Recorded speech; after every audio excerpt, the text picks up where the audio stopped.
Oui, bonjour.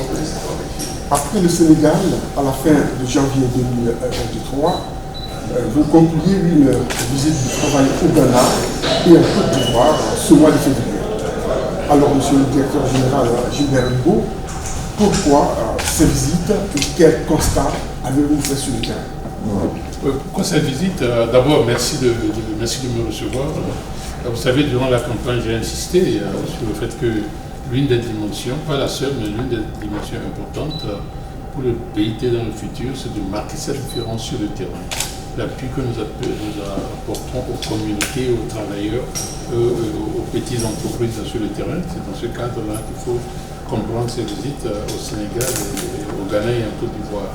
Et sans surprise, c'est vraiment des missions qui, pour moi, ont été empreintes de beaucoup de leçons et d'enseignements et qui confirment une volonté très claire des États membres, notamment ceux qu'on a visités, à prendre à bout le corps la question du travail décent et la question des principes fondamentaux et droits au travail. Justement, monsieur le directeur général, quelles leçons apprises de cette mission, de ces 3 visites que vous avez faites sur le terrain? Vous avez touché du doigt effectivement la question de l'élimination du travail des enfants dans la chaîne d'approvisionnement. Qu'allez-vous retirer personnellement?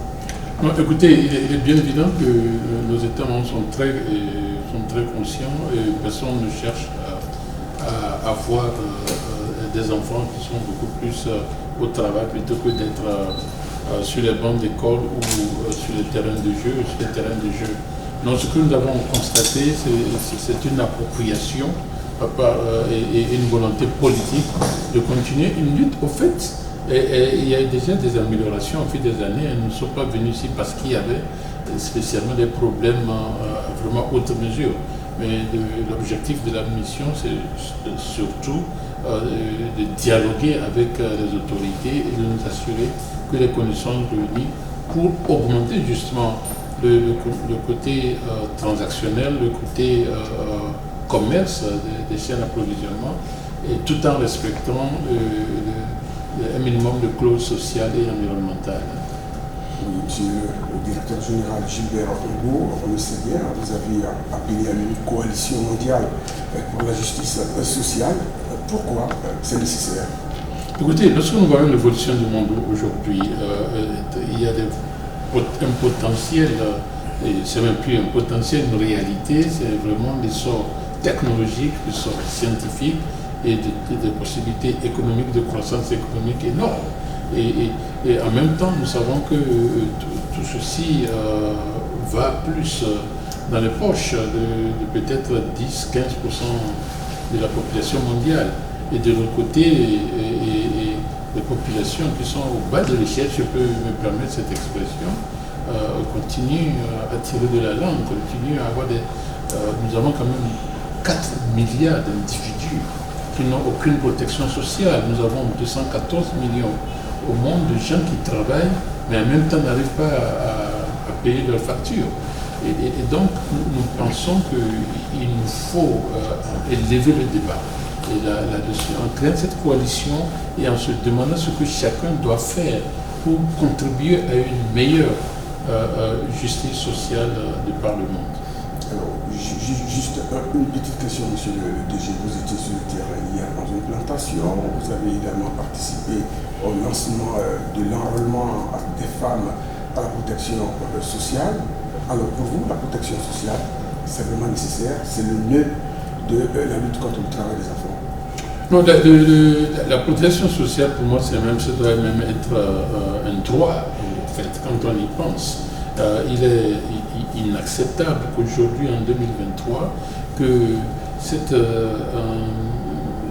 dame ou ce monsieur en milieu rural et qui souffre du palu et n'arrive même pas à payer des médicaments contre le palu parce qu'ils n'ont pas les moyens, alors qu'ils peuvent se faire couvrir par un minimum d'assurance maladie. Ou alors cette dame qui, après accouchement et durant la période difficile de la grossesse, voit ses activités génératrices de revenus au quotidien à chuter parce qu'elle n'a pas toutes les capacités de maintenir le même degré d'activité durant la période de grossesse ou les premiers mois après accouchement, par exemple. Et bon, on peut donner bien d'autres exemples.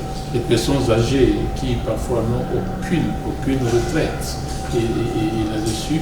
Donc, tout ceci appelle à un minimum, à ce socle de protection sociale qui me paraît indispensable et dans tous les secteurs. Ce n'est pas seulement une question de lutte contre les enfants, dans tous les secteurs et de tous les pays, il nous faut mettre en place un minimum de protection sociale. Dernière question, monsieur le DG, directeur général de l'OIT. Vous êtes en Côte d'Ivoire, quartier général du bureau régional Afrique de l'OIT. À partir d'Abidjan, avez-vous un message particulier à vos collègues sur le terrain? Écoutez, j'ai eu le privilège d'avoir été une session avec les collègues du bureau régional et le staff du BIT en mission présentement à Abidjan. Donc, c'était une discussion riche. Et donc, le message pour tout le staff et particulièrement celui sur le terrain, c'est que des rencontres, j'ai hâte d'avoir l'opportunité d'échanger avec les autres staffs sur le terrain et que c'est important que nous gardions à l'esprit qu'il nous faut continuer vraiment à serrer les rangs entre le terrain et le siège et à garder vraiment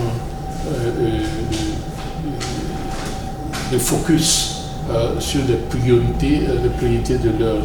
Non seulement la question du travail des enfants, la question de la Convention 29, du travail forcé, et puis en tout cas de la santé et sécurité au travail qui a été élevée au même titre que les autres principes et droits fondamentaux.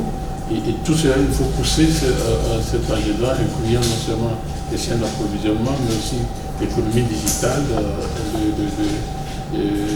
la question du gap du gap au niveau du genre et la lutte contre l'exclusion et la diversité. Et tout ça, là, voilà, il y a autant de sujets qui nous tiennent à cœur.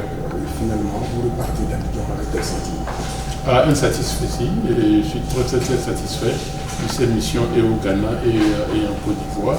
Et pour moi, écoutez, j'étais en Côte d'Ivoire en mission officielle il y a 2 ans et c'est très intéressant de voir en 2 ans des évolutions très positives qu'on constate toujours dans le domaine de la traçabilité et puis pour rendre la production du café sans porter atteinte à la protection des forêts et la question du bio et comment s'assurer un minimum de revenus pour les planteurs, j'en passe et je suis très satisfait. Gilbert Ngo, je vous remercie. Merci à vous.